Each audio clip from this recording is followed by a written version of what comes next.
Le projet d'ordonnance autorisant la ratification du traité sur le commerce des armes a été adopté aujourd'hui par le Conseil des ministres. Cette mesure vise à instituer les normes communes les plus strictes possibles aux fins de réglementer le commerce international d'armes classiques.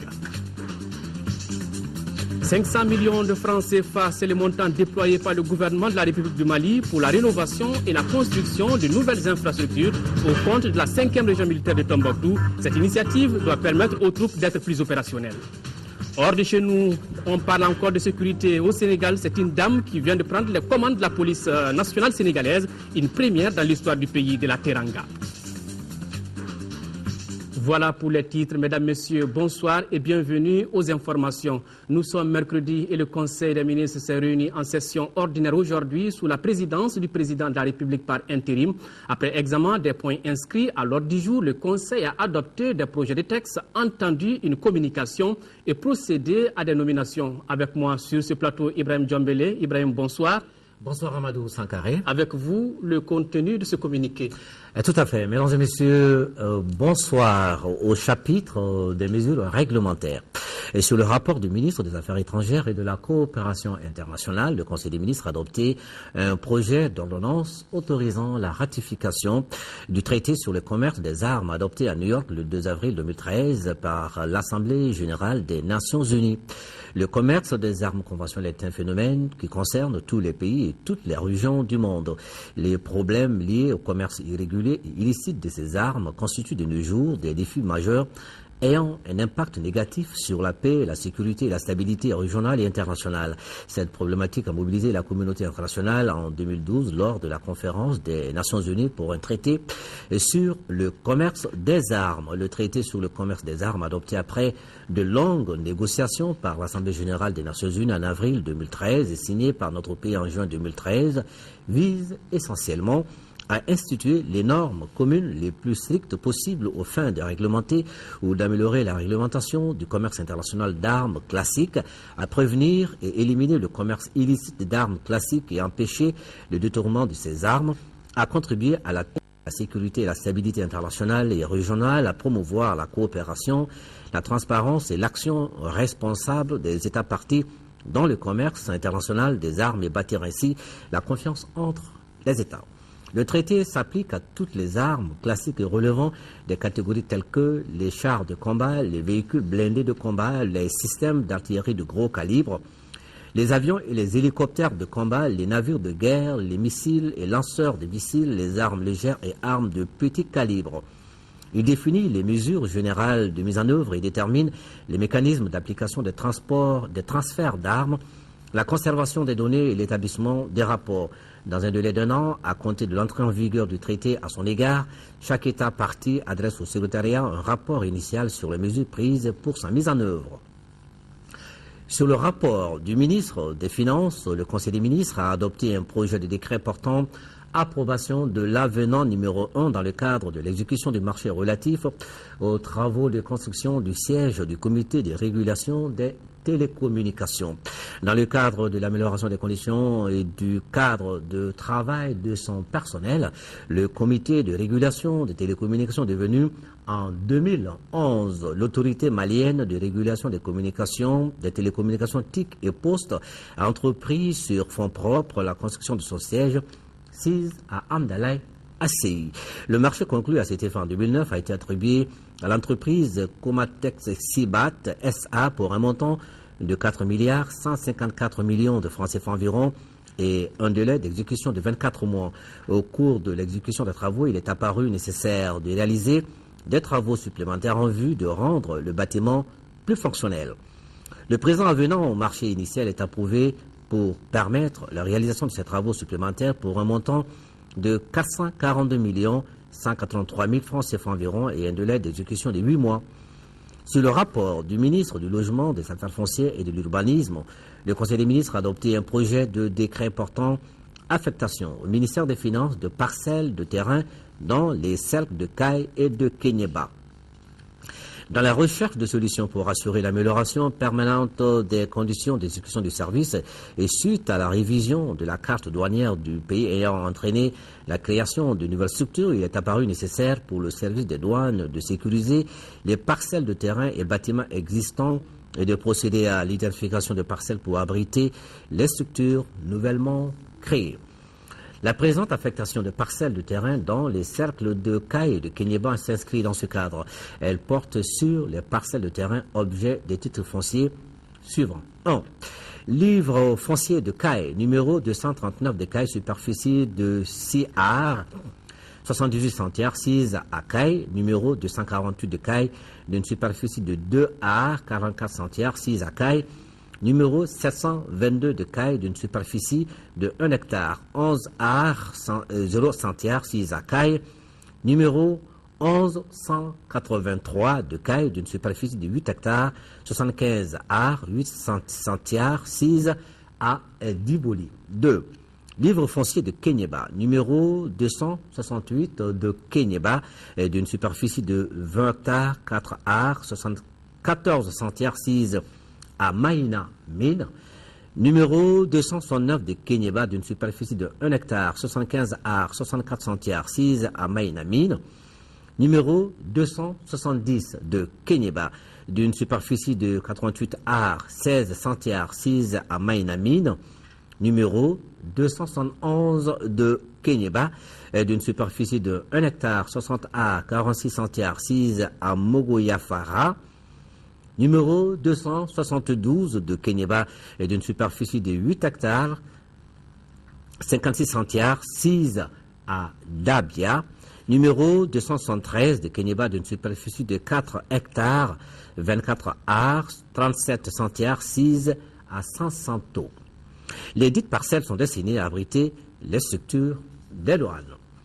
Sur le rapport du ministre de l'Énergie et de l'Eau, le Conseil des ministres a adopté un projet de décret portant approbation des contrats de concession et d'affermage du service public de l'eau. Dans le but d'améliorer le service public de l'alimentation en eau potable et de renforcer l'autonomie foncière du sous-secteur de l'hydraulique urbaine dans le périmètre de la concession, le gouvernement a procédé en 2010 à une réforme institutionnelle dans le secteur. Cette réforme s'est traduite par la séparation juridique de la gestion des services publics de l'électricité et de l'eau potable avec la création de 2 sociétés d'eau potable. Il s'agit de la Société malienne de patrimoine de l'eau potable SOMAPEP, avec pour mission la gestion et le développement des infrastructures d'alimentation en eau potable, et de la Société malienne de gestion de l'eau potable SOMAGEP, chargée de l'exploitation des infrastructures d'eau potable. Dans le cadre de la mise en œuvre de cette réforme, il a été mis fin à la concession du service public de l'eau potable à la société EDMSA et la mise en place d'un dispositif conforme à la réforme. Ce dispositif comprend un contrat de concession entre l'État et la Société malienne de patrimoine de l'eau potable, un contrat d'affermage entre la Société de patrimoine, la Société de gestion de l'eau potable et l'État. Ces contrats, objet du présent projet de décret d'approbation, spécifient les rôles, les responsabilités, obligations et droits des parties État, SOMAPEP, SOMAGEP et exploitants par rapport au service public de l'eau potable dans le périmètre de concession. Au chapitre des mesures individuelles, le Conseil des ministres a procédé à la nomination au grade de général de corps d'armée à titre exceptionnel à compter du 1er août 2013 du capitaine Amadou Aya Sanogo, au grade de général de brigade à titre exceptionnel à compter du 1er août 2013 de colonel-major Didier Dako, colonel Moussa Sinko Koulibaly. Le Conseil des ministres a procédé également à d'autres nominations que voici. Au titre du ministère de la Défense et des anciens combattants, haut fonctionnaire de défense auprès du ministère du Travail et de la fonction publique et des relations avec les institutions, colonel Fallé Tangara, au titre du ministère des Affaires étrangères et de la coopération internationale, consul général du Mali à Gangzhou, madame Gakou Alima Danfaga, sociologue, conseiller consulaire au consulat général du Mali à Tamaracet, M. Mamadou Namissa Keita, professeur. Au titre du ministère du Commerce et de l'Industrie, directeur national de l'industrie, M. Sékou Keïta, ingénieur de l'industrie et des mines. Directeur du Centre pour le développement du secteur agroalimentaire, Mme Kamara Mariam Keïta, ingénieur de l'industrie et des mines. Au chapitre des communications, au titre du ministère de l'économie, de l'action humanitaire, le Conseil des ministres a examiné une communication relative au rapport général des travaux de la revue 2012 du cadre stratégique pour la croissance et la réduction de la pauvreté CSCRP 2012-2017. La revue 2012 du cadre stratégique pour la croissance et la réduction de la pauvreté s'est tenue les 4 et 5 juillet 2013. Elle a regroupé des membres du gouvernement, les partenaires techniques et financiers, les acteurs de la société civile et du secteur privé, les représentants des services techniques nationaux et des institutions. L'objectif général de la revue était de faire ressortir au titre de l'année 2012 l'état de mise en œuvre des politiques et stratégies gouvernementales en matière de croissance et de réduction de la pauvreté, particulièrement le degré d'atteinte des objectifs du millénaire pour le développement OMD. Elle visait également à faire une analyse des perspectives pour l'année 2013 dans les différents secteurs d'activité, à dégager les forces et les faiblesses et à formuler les recommandations en vue de la préparation de la loi de finances 2014. Il ressort du rapport général de la revue 2012 du CSCRP que l'économie malienne a enregistré une récession en 2012. Le taux de croissance du PIB est ressorti à moins 1,2% pour une prévision initiale de 5,6%. Les secteurs d'activité qui ont été les plus affectés par la crise ont été les secondaires, en l'occurrence l'industrie et les BTP, bâtiments et travaux publics, et le tertiaire, notamment le commerce, le tourisme et l'hôtellerie. Le taux d'inflation est passé de 3,1% en 2011 à 5,3% en 2012. Cette hausse est en grande partie imputable à la mauvaise campagne agricole 2011-2012. Le taux de pauvreté en 2012 a été de 42,7%. Il a augmenté par rapport à 2011.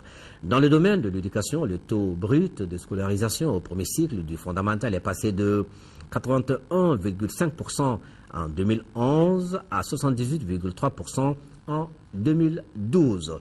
Le recul s'expliquerait par le niveau de la croissance démographique d'une part et d'autre part le déplacement massif des populations du nord du pays suite à la rébellion.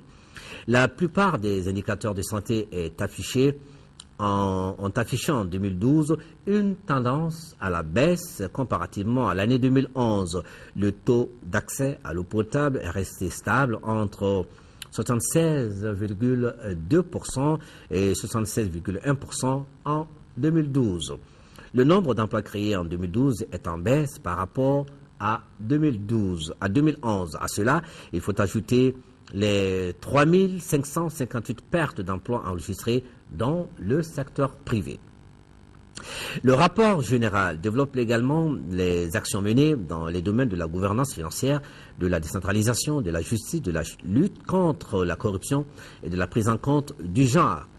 En perspective, à la faveur de la normalisation de la situation sociopolitique et sécuritaire et de la reprise effective de la coopération avec des partenaires techniques et financiers, il est attendu un taux de croissance du PIB de 4,8% en 2013 et 6,3% en 2014 sous l'effet de l'orientation favorable de la production agricole, de l'essor de la production aurifère, du regain d'activité dans le secteur des BTP et du renforcement de l'offre d'énergie électrique. Pour la période 2013-2014, les actions de l'État à court et moyen terme seront focalisées sur la mise en œuvre du plan d'action de la feuille de route pour la transition et le plan pour la relance durable du Mali. C'est tout ce qu'il fallait retenir du Conseil des ministres d'aujourd'hui à Amadou Sankari. Merci Ibrahima Djombele. Nous poursuivons avec ce journal à l'occasion du voyage d'amitié à Abuja au Nigeria du président de la République par intérim, professeur John Kunda Traoré. Le protocole de la République invite à l'aéroport international Bamako-Sénou demain jeudi 15 août 2013 les membres de la délégation présidentielle à 7h, les membres des corps constitués désignés à 7h30. Le décollage de l'avion présidentiel est prévu pour 8h. Cela dit, audience à la primature, le Premier ministre Django Sissoko a reçu cet après-midi le chef de la mission d'observation de la francophonie. Mohamedoun Ould Abdallah est venu rendre hommage au gouvernement de transition pour ses efforts qui ont abouti à l'organisation de l'élection présidentielle. Reportage à l'Océanie Touré. International de la francophonie a déployé 1 millier d'observateurs pour superviser le scrutin présidentiel aussi bien au premier qu'au deuxième tour. Le chef de la mission d'observation estime que l'organisation du scrutin a répondu aux attentes de la communauté internationale. Nous sommes venus d'abord pour transmettre les salutations de l'organisation et en particulier le secrétaire général Abdou Diouf au Premier ministre et à travers le Premier ministre bien sûr au gouvernement. Et nous sommes aussi venus dire ces salutations et celles de l'organisation au président et féliciter le peuple malien pour tout ce qu'il a fait après les épreuves difficiles, comment il s'est remis, se retrouvé pour reprendre un nouveau chemin, celui qu'il a toujours connu, le chemin du succès, du renouveau et du développement. La francophonie a observé le premier tour à travers presque 1 millier d'observateurs et également une délégation de plus d'une vingtaine. Ceci a eu lieu également au deuxième tour. Au deuxième tour, nous avons fait des observations à Sikasso, à Mopti, à Ségou, dans plusieurs villes. Et personnellement, avec mes collègues, nous avons fait l'observation ici à Bamako. Mohamedoun Ould Abdallah estime que le Mali est un pilier de la francophonie et qu'en tant que tel, son avenir intéresse l'organisation au plus haut point. Le candidat de l'URD à l'élection présidentielle Soumaïla Cissé a rencontré aujourd'hui les partis politiques, clubs et associations qui l'ont soutenu. C'était pour leur exprimer toute sa reconnaissance. Compte rendu Adama Kodjo. Le moment est venu pour remercier les alliés. Voilà en substance ce qu'a réaffirmé le président de l'Union pour la République et la démocratie URD.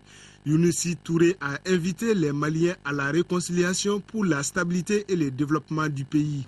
Au terme de ces élections qui ouvrent la voie au retour à la réconciliation nationale, à la stabilité politique, je l'espère, et à des meilleures perspectives de développement économique, social et culturel, je me dois d'exprimer ma gratitude à tous les acteurs qui ont pris part. Pour les partis alliés, le candidat de l'URD a été à la hauteur de la mission. C'est pourquoi, au nom des candidats qui ont soutenu Soumaïla Cissé au deuxième tour de l'élection présidentielle, Jamil Bitar en appelle à l'Union afin de continuer les actions entreprises. Je regarde un peu la qualité des femmes et des hommes ici présents dans cette salle. J'avoue personnellement que je suis très ému. Monsieur le Président de l'URD, c'est à nous de vous remercier. Vous avez été un bon chef de famille. Quant au candidat de l'URD au scrutin du dimanche dernier, Soumaïla Cissé a magnifié les relations qui existent entre les membres de la famille URD. Le candidat se félicite de l'engagement de tous ses soutiens. Nous devons rester unis, c'est très important. Et rester unis n'est pas quelque chose de facile. Rester unis dans un contexte économique difficile, où les problèmes sociaux et les problèmes individuels sont énormes, ce sont des montagnes. Ça nécessite des hommes presque de notre temps, du temps de Younousi Touré et d'Alinoum Diallo. Nous ne sommes pas là, nous devons nous réadapter. Nous devons comprendre que notre société a changé, que nos méthodes doivent changer, que notre façon de voir les choses doit changer. Soumaïla Cissé a également proposé à ses soutiens une évaluation objective des insuffisances constatées en vue de participer efficacement à la consolidation de la démocratie au Mali. Retenez que la cérémonie de proclamation des résultats provisoires du deuxième tour de l'élection présidentielle aura lieu demain 15 août à 10h dans la salle de réunion du gouvernorat du district de Bamako. Deuxième tour de l'élection présidentielle, les points de presse sur le sujet se poursuivent ce matin. La mission d'observation électorale des ONG Cercle africain pour la bonne gouvernance électorale était face à la presse. La mission a formulé quelques recommandations à l'endroit des partis politiques et la société civile. Écoutons Roland Bovis, des propos recueillis par Alpha Maïga. En vue de tout ce qui précède la mission d'observation électorale des ONG Cercle africain pour la bonne gouvernance électorale, CABGE, et groupe de recherche, développement et sondage, GRDS, considèrent que le second tour de l'élection présidentielle du 11 août 2013 a été libre, transparente et équitable. Dans la perspective des scrutins à venir, la mission formule les recommandations ci-après. À l'endroit des partis politiques, la mission suggère aux partis politiques de renforcer la formation de leurs militantes et militants dans les domaines politiques, civiques et sur la citoyenneté afin de les rendre plus responsables et plus matures. À l'endroit de la société civile, elle doit continuer à garder sa neutralité et ne chercher que les conditions d'un bien-être du peuple malien. Vu l'attachement que le peuple malien accorde au processus démocratique, la mission d'observation électorale des ONG Cercle africain pour la bonne gouvernance électorale, CABGE, et groupe de recherche et développement et sondage, GRDS, salue avec respect, teinté d'admiration, le civisme dont il a fait preuve lors de cette consultation électorale. Voilà donc la cérémonie de proclamation des résultats provisoires du deuxième tour. C'est demain à partir de 10h dans la salle de réunion du gouvernorat du district de Bamako. Une cérémonie qui sera retransmise en direct sur nos chaînes télé et radio. À l'issue du deuxième tour de l'élection du président de la République, nous continuons de recevoir ici des réactions. C'est ainsi que le réseau des historiens géographes et la Commission nationale des droits de l'homme notent avec satisfaction le bon déroulement de l'élection présidentielle et félicite le gouvernement et l'ensemble de ses partenaires et toutes les structures ayant pris part à son organisation. Bientôt, le paysage médiatique malien se verra doté d'un nouvel outil de communication. Il s'agit d'un studio radio pour la paix et le dialogue au Mali dénommé Studio Tamani, un projet qui ambitionne de tisser et renforcer le dialogue entre les communautés d'une part et accompagner le processus démocratique pour la reconstruction du pays d'autre part. Les responsables du projet étaient face à la presse pour donner d'amples informations. Reportage Alpha Maïga.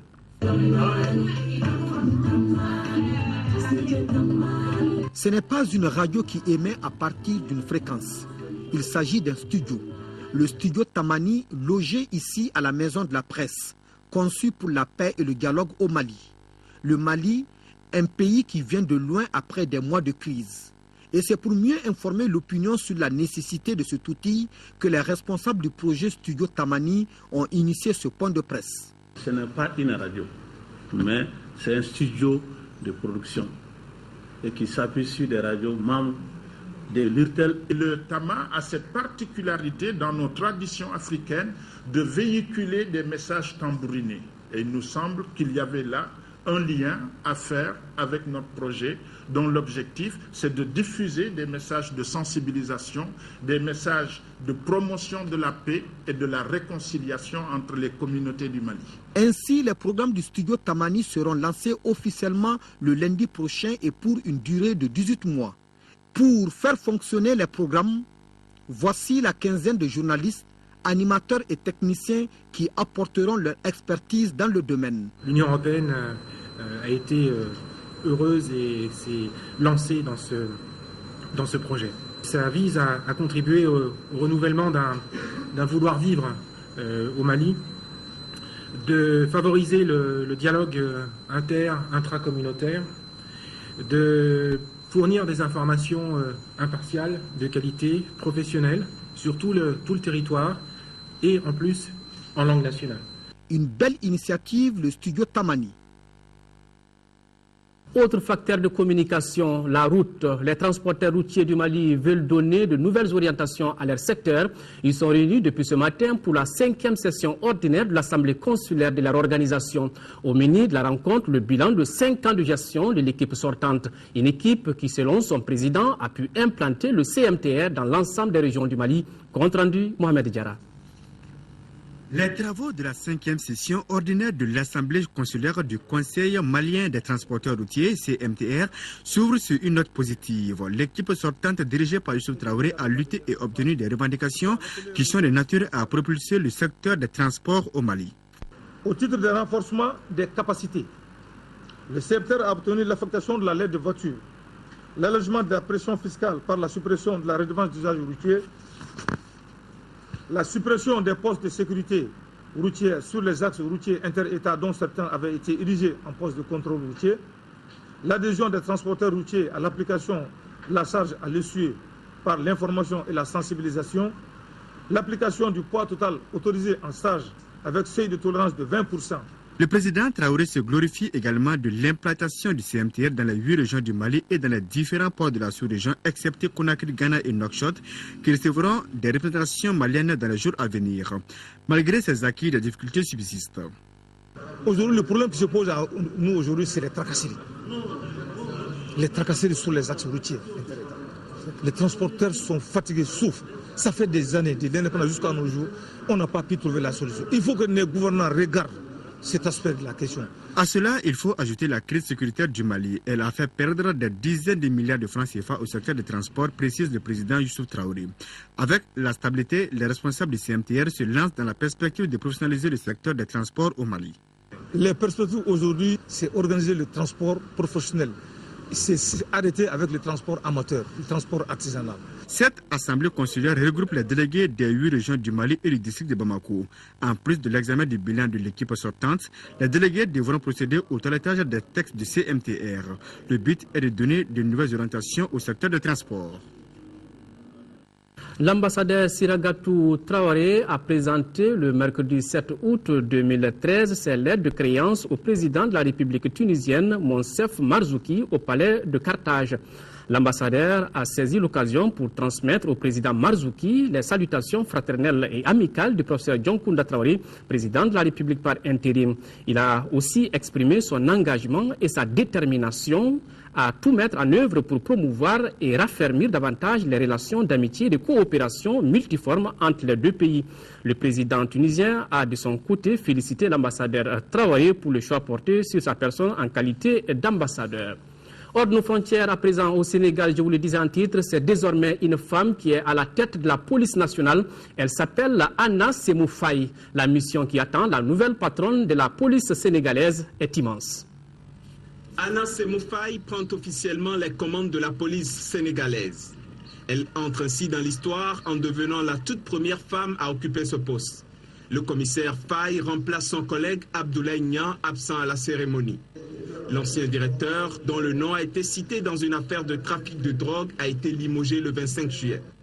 La mission qui attend la nouvelle patronne, qualifiée de dame de fer, est immense, mais avant, elle doit s'atteler à la restauration de l'image de la corporation, fortement ternie par ce scandale qui a touché la hiérarchie de la police. Nous avons traversé des moments difficiles, mais ces moments ne nous ébranlent pas. Ils n'ébranlent pas la police nationale. Et c'est pour ça que je dis qu'elle reste une institution forte, une institution respectée.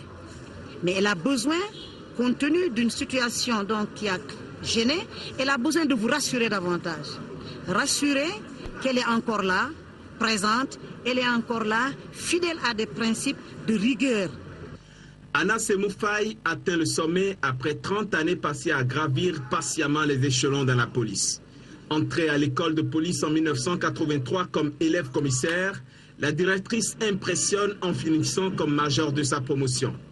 Elle a dirigé de main de fer plusieurs commissariats de Dakar. Précédemment, elle coordonnait le comité interministériel de lutte contre la drogue. Pour ses collègues qui l'ont vu à l'œuvre, c'est le personnage qu'il faut à la tête de la police sénégalaise. C'est une femme engagée, une femme à la carrure que d'aucuns qualifient de dame de fer. Moi, je n'aime pas trop ce sobriquet la dame de fer, non. Je parle de dame de rigueur. La nouvelle directrice de la police sénégalaise, mariée et mère de 2 enfants, a promis de renforcer la sécurité des Sénégalais et de protéger le pays contre toute forme de menace. En Égypte, la police a dispersé les partisans de Mohamed Morsi, faisant des dizaines de morts, et les structures hospitalières ont du mal à accueillir ces nombreux blessés. Attention, certaines images peuvent choquer. L'opération de déguerpissement des partisans de Mohamed Morsi, des campements qu'ils occupaient depuis 6 semaines dans la capitale, a tourné au bain de sang. Les blessés ont afflué toute la journée dans les hôpitaux, totalement débordés. Des images insoutenables de corps déchiquetés par balles. À la mi-journée, des dizaines de corps étaient entreposés dans des morgues improvisées, ouverts aux journalistes. Ce médecin explique qu'il a déjà reçu une vingtaine de corps dans cet hôpital de campagne installé dans une mosquée. Les victimes ont reçu des balles dans la tête, la poitrine et les jambes. L'opération a démarré ici, dans le camp de Rabat al-Adamiya, au nord du Caire. Des milliers de partisans du président déchu, Mohamed Morsi, ont été réveillés par le vacarme des hélicoptères de l'armée, tournoyant au-dessus de leur tête, alors que la police anti-émeute encerclait le site pour les en déloger. Avec des lance-pierres, des cocktails Molotov, mais aussi des fusils, les manifestants ont tout essayé pour retarder l'assaut final. Sur la place de Narda, des bulldozers de l'armée ont enfoncé rapidement les barricades, tandis que les forces de l'ordre arrosaient la place de grenades lacrymogènes. À la mi-journée, le grand cheikh al-Azhar, Ahmed al-Tayeb, a lancé un appel au dialogue. Il met en garde contre l'usage de la violence et invite toutes les parties à privilégier une solution politique. Le couvre-feu est désormais en vigueur au Caire et dans plusieurs villes de province. La communauté internationale a unanimement condamné ces violences. Autre manifestation, nous sommes à présent en Tunisie. Là-bas, la journée nationale de la femme a été célébrée sur fond de crise politique. Au cours de cette journée, les manifestants ont demandé la démission du gouvernement. Ils entonnent l'hymne national avec une émotion toute particulière. Ce mardi à Tunis, les laïcs fêtent la journée nationale de la femme dans un climat politique tendu, en plein bras de fer avec les islamistes au pouvoir. Ils sont une dizaine de milliers face à l'Assemblée nationale constituante. Tous scandent des slogans pour les droits de la femme. Ils appellent aussi à la démission du gouvernement. Nous voulons garder les droits que les femmes tunisiennes ont obtenus dans le passé. Et en même temps, nous ne voulons pas seulement préserver nos droits, mais en gagner davantage. Nous attendons les résultats des négociations entre les partis, l'Union générale des travailleurs tunisiens et le patronat UTICA pour trouver une solution acceptable à cette crise politique. À quelques kilomètres de là, sur l'avenue Habib Bourguiba, un rassemblement rival, celui des pro-islamistes. Non au coup d'État, oui aux dirigeants élus. Une formule chantée par les quelques centaines de manifestants, beaucoup moins nombreux. Eux réaffirment leur soutien au parti Ennahda au pouvoir. À mon avis, les politiques doivent prendre leurs responsabilités. Ils doivent négocier et ne pas céder à la pression de la rue. Les manifestations perturbent la vie des gens. Ces manifestations ont en tout cas peu d'impact sur le gouvernement. Ennahda, le parti islamiste au pouvoir, refuse toujours de démissionner. Retour à l'actualité nationale, autre grand titre de cette édition, 500 millions de francs CFA, c'est le montant débloqué par le gouvernement du Mali à travers le ministère de la Défense et des anciens combattants pour la rénovation et la construction de nouvelles infrastructures au niveau de la 5e région militaire Tombouctou. Il s'agit entre autres d'un célibatorium, d'un foyer pour soldats, de la Légion de la gendarmerie et le groupement de la garde républicaine, compte rendu Adama Djimde. Voilà ce qui reste de la Légion de la gendarmerie du Tombouctou, refuge des terroristes. Ce bâtiment sera entièrement repris par l'État. Le groupement de la garde nationale et la compagnie est à l'intérieur de la 5e région militaire, la cuisine, le foyer, les transmissions le PC des zones de défense et surtout les célibataires, hommes de rang et sous-officiers. L'avancement des travaux varie d'un chantier à un autre. Ce qui concerne la rénovation, tel que le groupement de la garde, c'est déjà à 80%. Le foyer, la cuisine se trouve à 20%. Ce retard est en grande partie lié à l'enclavement de Tombouctou et surtout à l'état de la route en pleine saison de pluie. Ces infrastructures qui sortiront de terre dans 3 mois permettront de mettre les hommes dans les meilleures conditions de travail. Le commandement supérieur ayant passé et vu le dégât causé par les forces du mal, a décidé d'injecter plus de 500 millions. Le moral de la troupe passe par l'amélioration de sa condition de vie et sa condition de travail. C'est pourquoi on a donné la priorité à la cuisine et au foyer du soldat, le célibataire. L'ensemble de ces réalisations rentre dans ce qu'on appelle à l'armée le projet à impact direct et rapide. Nous sommes au nord et nous y restons. World Vision apporte son soutien aux écoles et enfants affectés par la crise dans le cercle de Bourem. Des kits scolaires d'une valeur de plus de 31 millions de francs CFA destinés à 24 écoles qui pourront désormais travailler dans de bonnes conditions. Compte rendu Drissa Koni. Cet appui aux 24 écoles de la commune de Bourem et de Téméra permettra aux 4 951 élèves et 115 enseignants d'achever l'année scolaire en beauté et d'alléger la charge des parents à la rentrée prochaine. 5 000 élèves qui vont bénéficier des kits, des sacs contenant du matériel, des kits enseignants et beaucoup d'autres matériels. Au nom des bénéficiaires, le gouverneur de Gao a félicité le donateur et instruit aux responsables d'école d'en faire bon usage. Qui aide un enfant d'une certaine manière à se former, à s'éduquer, effectivement aide la population à s'épanouir et à se développer.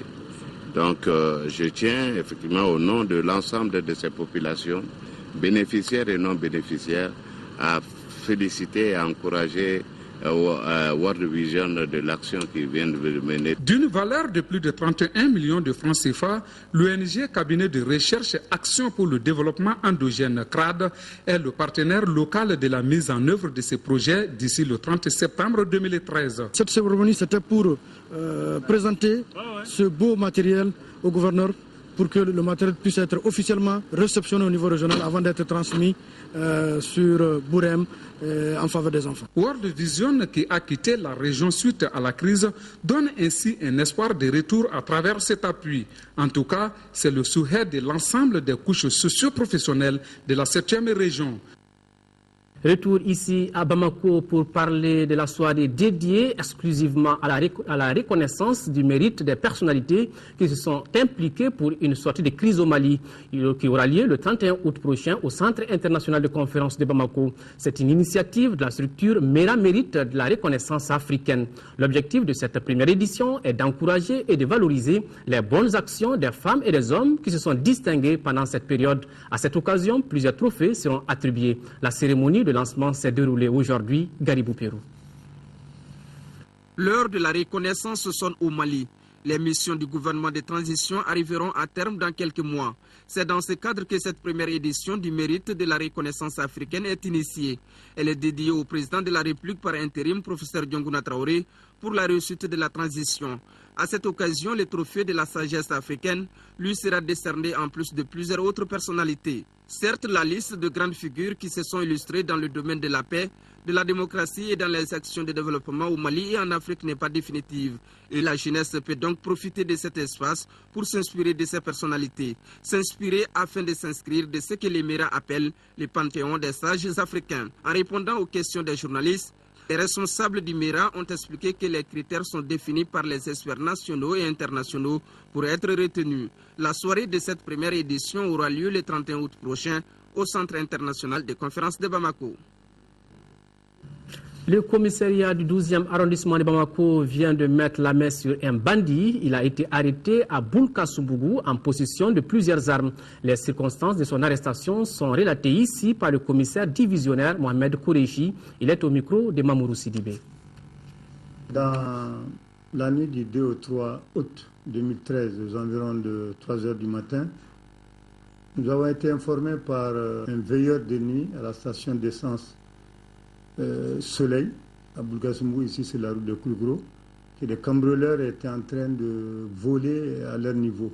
Donc une équipe du 2e arrondissement a été envoyée sur les lieux. Et arrivés justement sur les lieux, ils ont essayé des tirs par des bandits qui étaient en train de cambrioler. Donc ils ont riposté. Il y a eu plusieurs échanges de tirs. Pendant ce temps, je crois que les bandits ont compris qu'on était supérieur, parce que c'était vraiment un fait nourri. Donc ils ont abandonné les lieux, mais nous avons pu appréhender le nommé Zoumana Kamara.